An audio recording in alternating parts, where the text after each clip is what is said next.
I think growing up in a family where there is addiction present, you get little snippets where you realize that something's off, you know? But the biggest thing about an addictive family is nobody talks about it. You don't talk about, well, this seems weird or this seems odd, or it's almost just this like elephant that's in the room all the time. I think I was 12, like between 11 and 12, when I really realized that my mom was a little different. Like our house was a little different and that she was struggling with something. And honestly, I think everybody knew. I realized that my mom was struggling with addiction when we would have to get her prescription and we would show up at the pharmacy and the pharmacy would be like, you're still a week out. You're still a week and a half out. And she would be really mad and frustrated. I feel like a way to stay away from all those feelings was to overcompensate with other things, trying to be perfect in school and everything else. But I still felt so alone. Like it was just a really fake feeling when everything that I had taught myself to be happy and to be good and to, do good things and do things well, when all that stopped working, I don't think I realized. And then the next thing I knew, it was a very quick decision with drugs. And the first time I remember taking them, I remember being like, oh my gosh, this is that feeling that I was looking for. When I had first started doing drugs and I didn't even realize I had become addicted at that point, I would be gone for a week at a time at friends that were in Portland, and not sober the entire time. I would take pills, and then as soon as I started coming down, I would take more again. And then as soon as I started coming down, I would take some cocaine. And as soon as it started coming down, I would put, a pill of ecstasy underneath my tongue and just sit there and wait and not want to talk to anybody because I didn't want to even talk until I felt better. I met a really nice guy that lived across the street from where our dorm was that ended up being a dealer. So I went across the street and I got what I normally picked up and I went back to my dorm room and I took it. And unfortunately, this pill of ecstasy was covered in heroin. So my heart stopped. They had used the paddles on me to get me back to life. My parents obviously had been called. And in the blink of an eye, everything had changed. I was a liability. Went home, stayed sober for a little bit. And because I hadn't done anything to try to fill that, and I was still in such a broken place, I relapsed. And this time when I did, my heart stopped in front of my little sister in the front of our house.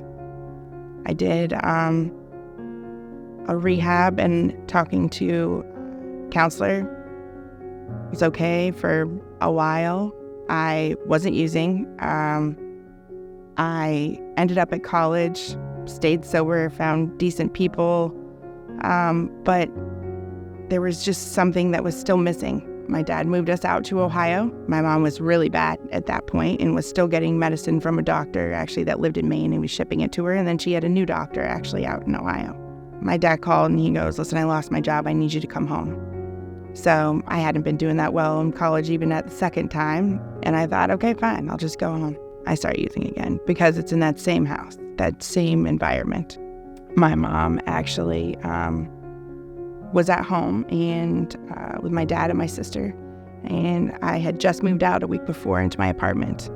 And I was setting stuff up in my room and Tim came in. He was my roommate at the time. He came in, he said, I have to take you home. And I knew. I think we all knew that this day was coming. We got to the house and I realized that my mom had overdosed and was laying on my bedroom floor, actually in a praying position.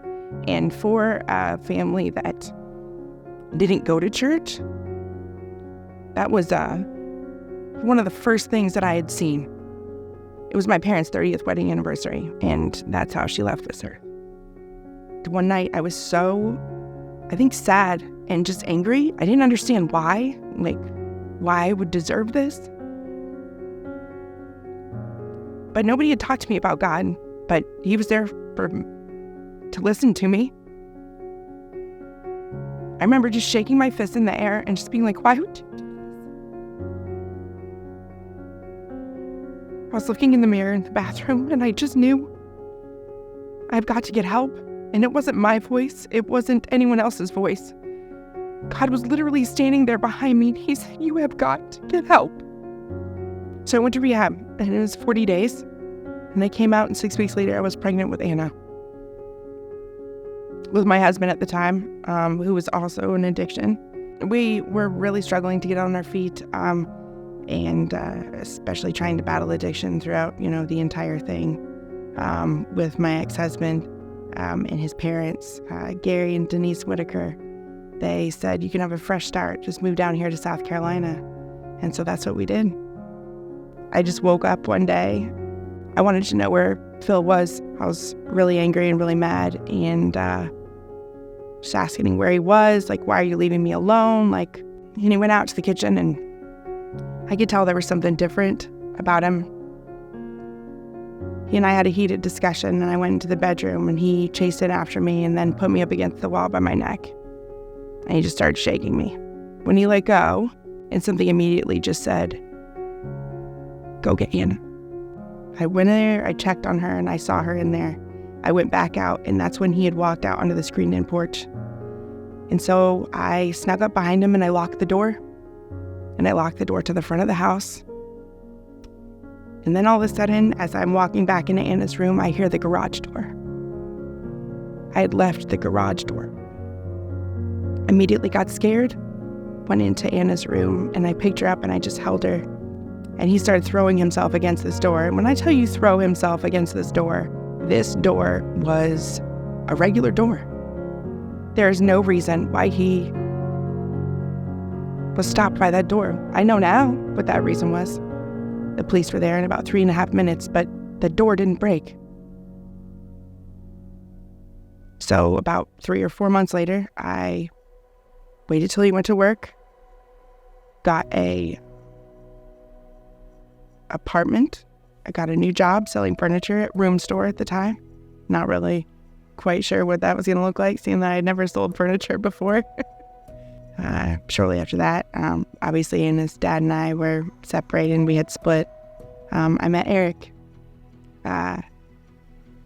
Eric's family, they were Christian. And when I tell you they were Christians, they were the most understanding, the most loving and appreciative people I had ever met.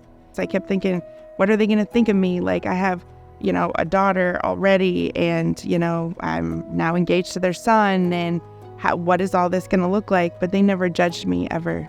I'd never been given that kind of unconditional love before. I didn't know what that looked like, but I knew that the love that they had shared with me was something I wanted to be desperately a part of. We started attending another church in the area. I was really growing in my faith. I was talking about God more with Eric and with Eric's family, and there was an issue, and we had to leave that church. And I think that broke my heart, because that's where I had become saved. That's where I had heard Jesus and known that it was Jesus. The first time I heard God, I didn't know that was him talking. So now I am getting closer and up, and we didn't go to church for a while after that. But then we found Wellspring. Then we found our people, our community group, serving.